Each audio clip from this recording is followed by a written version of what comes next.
Hi guys, I'm gonna read a book called The Three Little Pigs by Gavin Bishop.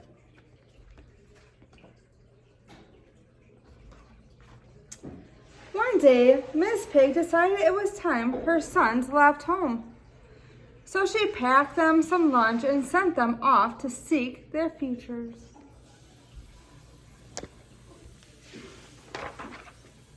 The first little pig met a man carrying a bundle of straw. "Please, may I have some straw to build a house?" asked the little pig. The man gave him some straw, and the little pig built himself a fine straw house. Before long, a wolf came by and knocked at the door and said, little pig, let me come in." "No, no, not by the hair of my chinny chin chin." "Then I'll huff and I'll puff and I'll blow your house in," said the wolf. So he huffed and he puffed and he blew the house down and he ate up the little pig. The second little pig met a man carrying a bundle of sticks. "Please, may I have some sticks to build a house?" asked the little pig. The man gave him some sticks, and the little pig built himself a fine stick house.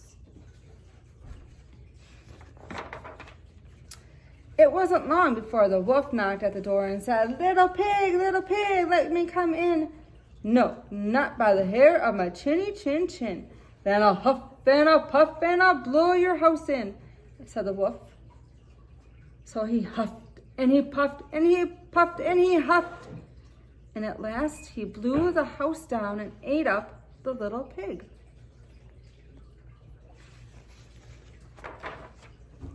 The third little pig met a man with a load of bricks.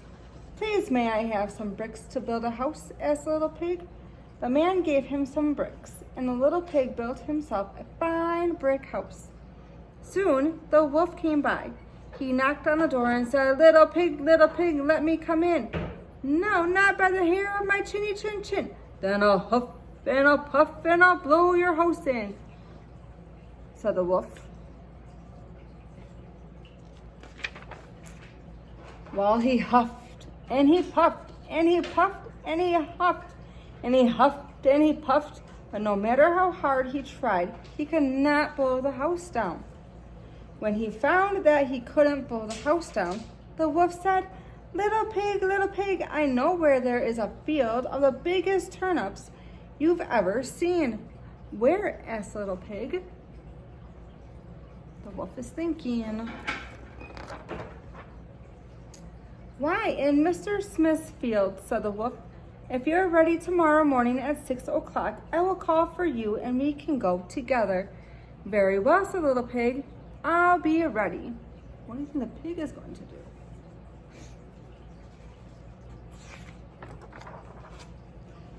Next morning, the little pig set off for Mr. Smith's field at 5 o'clock and gathered a whole basket of turnips.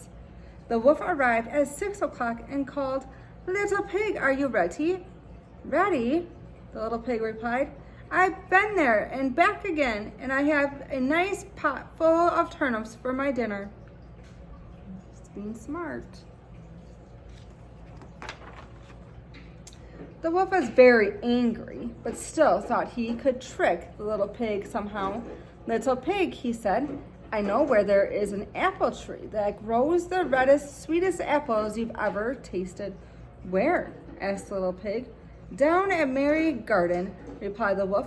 "I will call for you at 5 o'clock tomorrow morning and we can go together." What do you think the pig is going to do?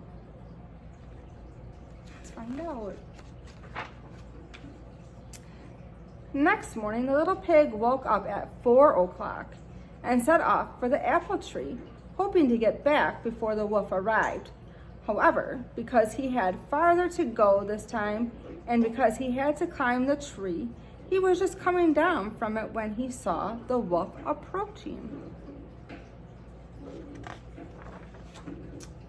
"So, you're all ready here, little pig. Are they nice apples?" said the wolf. "Yes, delicious," said the little pig. "Here, try one." And with that, he threw an apple as hard as he could so that the wolf had to run after it. The little pig quickly jumped down and ran home.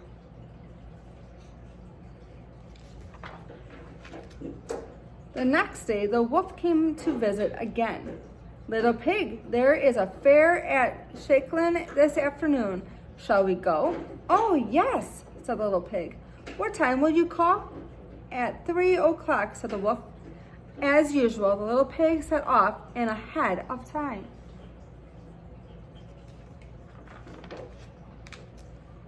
At the fair, he bought a butter churn and was carrying it home. When he saw the wolf in the distance, quickly he climbed into the churn, but the churn topped over and rolled down the hill with the little pig in it. The wolf was so frightened that he ran away home. Later, he went to the little pig's house and told him how he had been attacked by a huge round thing that came rolling down the hill at him. The little pig laughed and laughed. Ha ha! That was me who frightened you, said the little pig. And he told the wolf what had happened.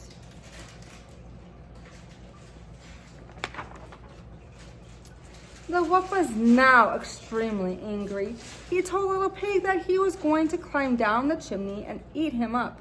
And at that, the little pig quickly put a big pot of water on the fire to boil. As the wolf came down the chimney, the little pig took off the lid, and in fell the wolf. In an instant, the little pig put the lid back on the pot. No, he caught the wolf.